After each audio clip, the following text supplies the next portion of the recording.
The overall goal of this experiment is to show the mechanisms that cause regolith dust particles in space or laboratory conditions to gain enough charge to become lofted or mobilized.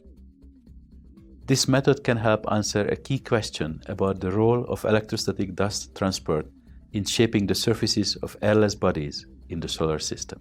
This method paves the way for future studies, including both experiment and computer modeling, to ultimately explain the existing space observations and provide guidance for future mission investigations. This method demonstrates how to move dust particles in a controlled manner, which can help other researchers to develop their own experiments. Demonstrating the procedure will be Noah Hood, an undergrad student from our laboratory.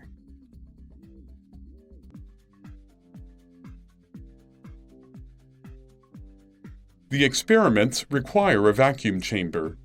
This one is 50 centimeters in diameter and 28 centimeters tall, and connected to an argon tank and a pump system. Inside is a metal plate that is electrically isolated. At this point, prepare to load dust particles.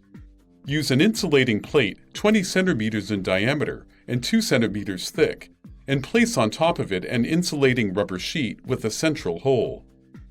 Next, load insulating, irregularly shaped dust particles in the hole. Move the insulating plate to the vacuum chamber. There, place it on the metal plate inside. Next, set up a video camera to record dust movement.